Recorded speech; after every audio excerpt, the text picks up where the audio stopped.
Hi there, today on Typical Books, it's a little experiment. I'm going to go through my presentation on horror genres for writers.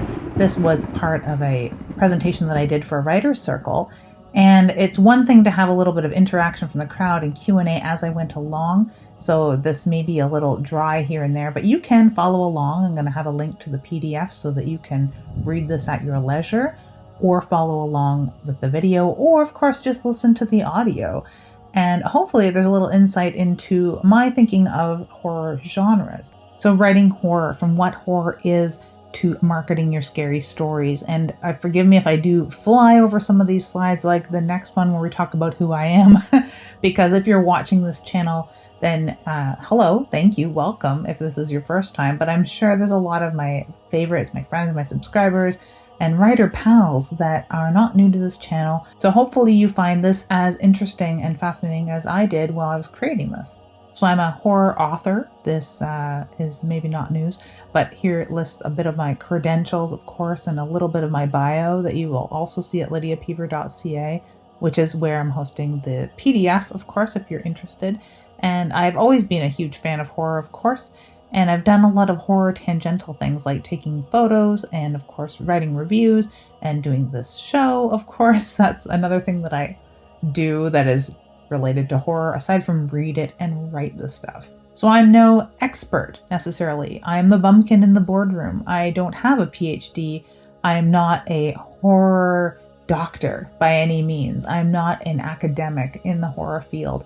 And you could argue that I am a neophyte. I don't have a lot of credentials out there. I'm not a prolific writer. But like a lot of us, I've been reading this since I was a kid and thinking deeply about horror, and any of the deeper conversations I have even with my close friends at leisure time are about this very topic. So horror is a subgenre, no matter how you slice it. Many consider this a subgenre of Gothic literature or of speculative fiction that is more modern.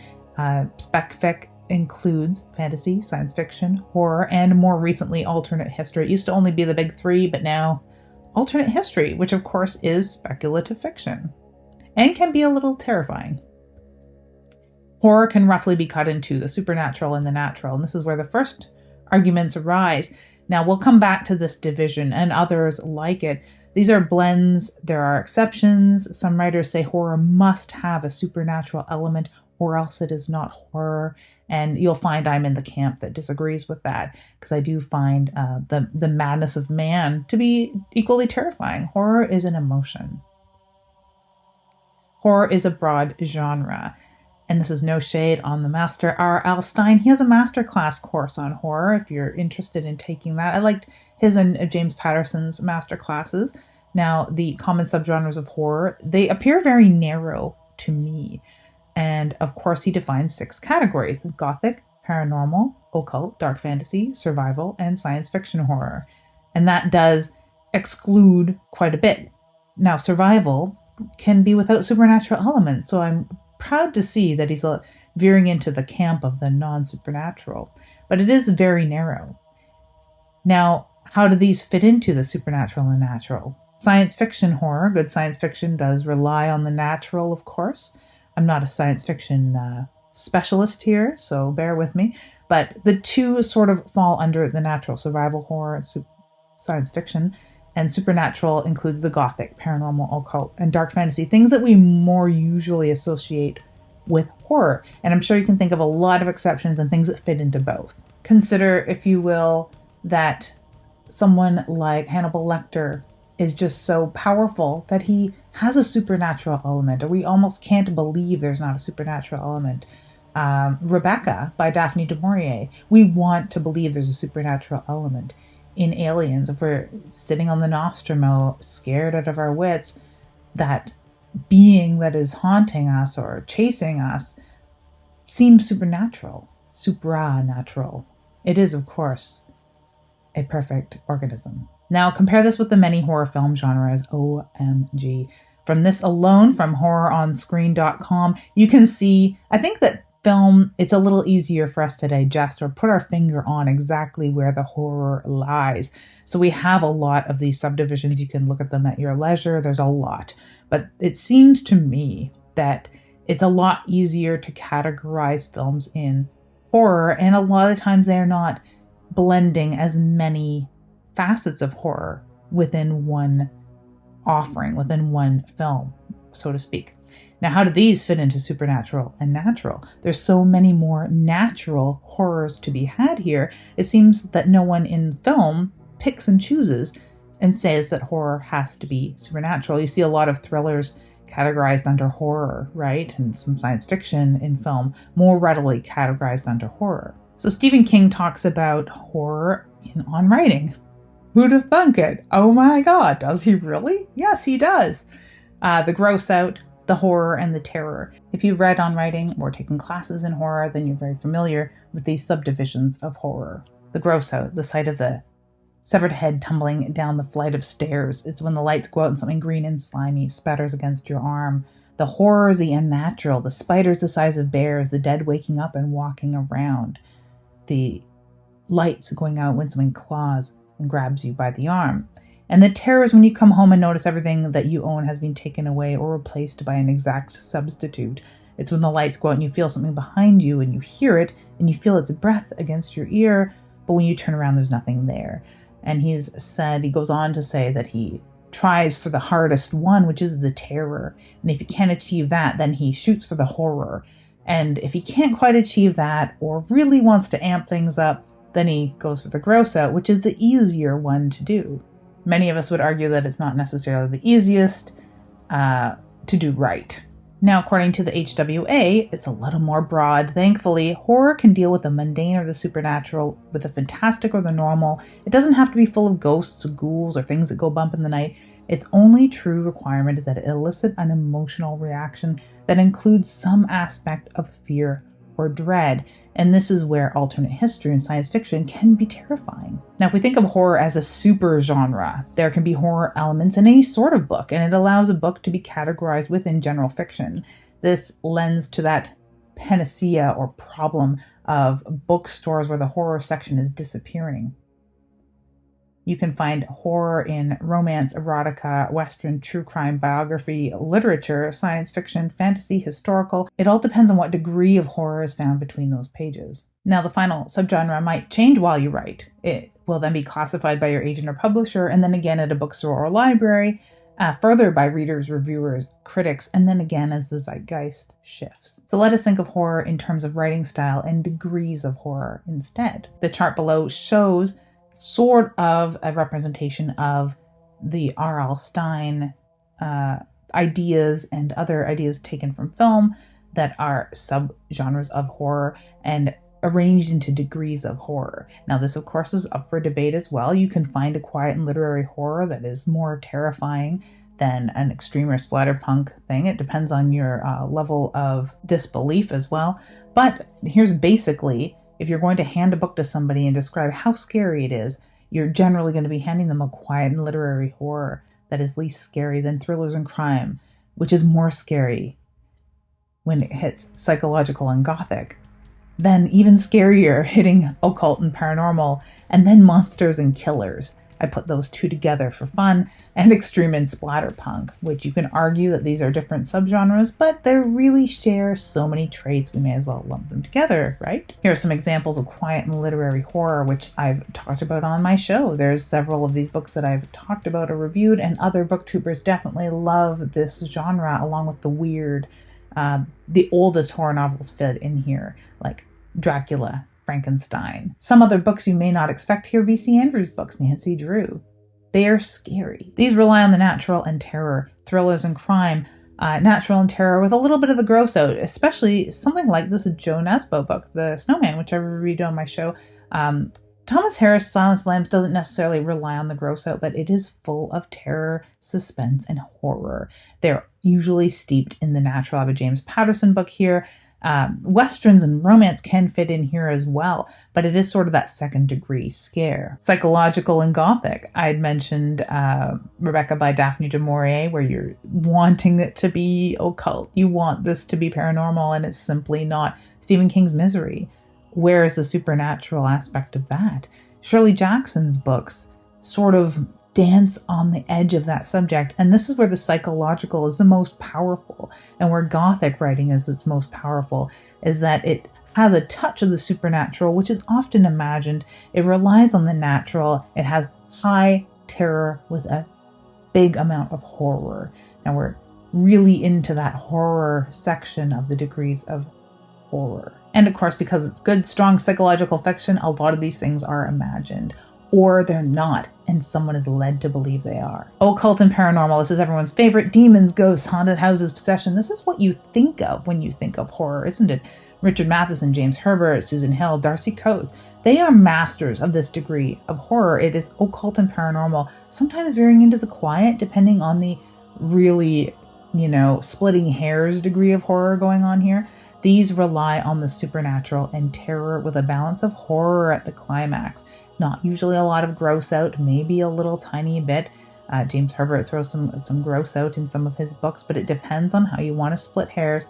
Many authors write in different subgenres. They may dabble in something more extreme or something more quiet. It's rare, really, that there's an author that writes only one sort of book. We could talk about Charles L. Grant wrote quiet horror. There were some really visceral gross outs in amongst some of his work. For the most part, though, he stuck within this, but everyone branches out a little tiny bit here and there, don't they? Monsters and killers. I lumped these two together to sort of argue the point that the natural and supernatural can cohabitate, be separate, and they're all under the umbrella of horror. A monster and a killer. Killers are often mistaken as monsters in history. The werewolf trials weren't actual werewolves. Vampires are based on murderers. So these two are inextricable in my mind. The werewolf and a maniac, stalker and a vampire, monsters all. Stephen King, Stephen Graham Jones, Richard Lehman are found here. Now, of course, a lot of Richard Lehman's work fits into the next category, but these stories have either supernatural and natural elements or both, or this like supranatural, preternatural sort of mishmash that is even the most terrifying. Terror and sometimes the gross out at the climax. There is horror to be found for sure, but it relies on terror and the gross out together. Now, extreme and splatterpunk. This is the youngest genre in this collection. Born in the late 1970s, ultraviolence and socio-political threads. Rath James White, James Herbert, Edward Lee, Richard Lehman, Jack Ketchum. These are notable names in this degree of horror. Now, these rely more often on the natural, with a few supernatural notes, but the gross out and the horror and the terror and more gross out, really highlighting the gross out. That is the bread and butter of splatterpunk and extreme genres. Now, where to market your horror? I'm going to go kind of quickly here because you can download the PDFs if you want, but for the benefit of those listening in audio, Diabolical Plots at diabolicalplots.com, thegrinder.diabolicalplots.com, horrortree.com, Rallin.com, that's R-A-L-A-N, Rallin or Rallin's Web Extravaganza.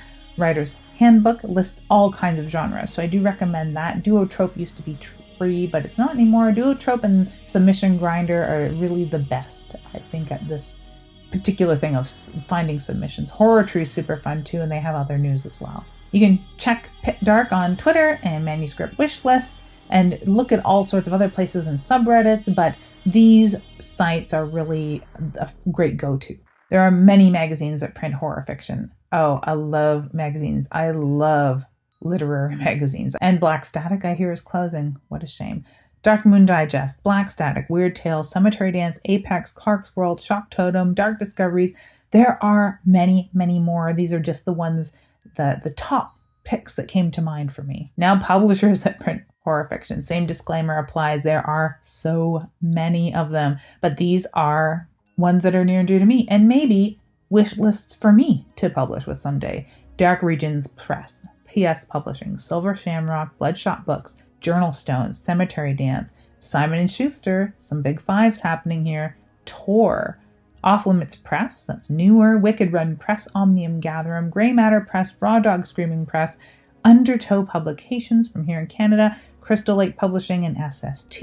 So as you can see, so many horror publishing houses. New ones are born every day. You'll notice a lot of booktubers go to these particular publishers or collect particular publishers. There are some defunct publishers that people still hold in such high regard. And there are so many of them that I didn't name here, I know, and some that maybe have fallen off. I don't know if all of these are open as of today, even though I only made this list a month and a half ago.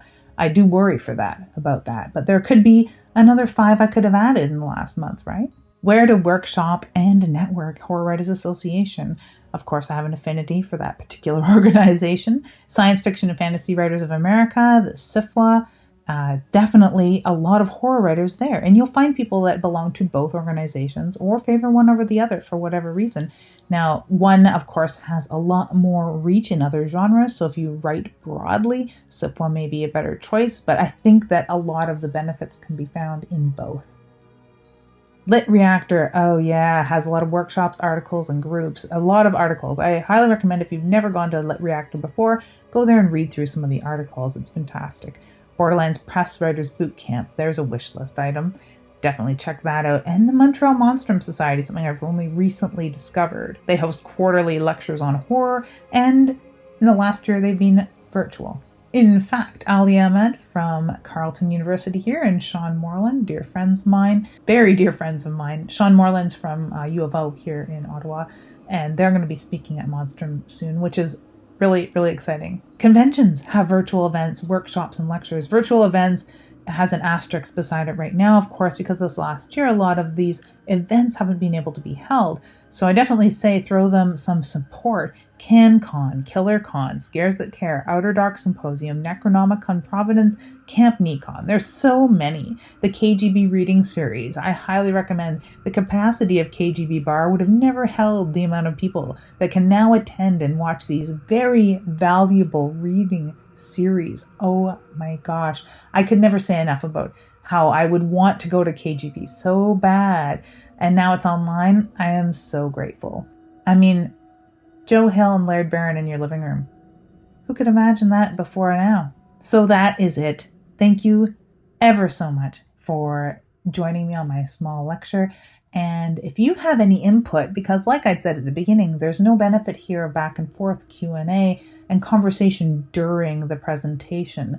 So it is a lot shorter on one hand, but not quite as rich. I would love to interact in the comments below, or you can always send me a note on ladypeever.ca where you found this PDF. And I'd love to do a follow-up video if you have some comments and conversation. Maybe I'll do a live broadcast where I take questions and answer some that have already shown up in the comments and answer questions as we go along. So I hope that you found this as interesting as I did, trying to break apart and realign some horror along with the degrees of horror.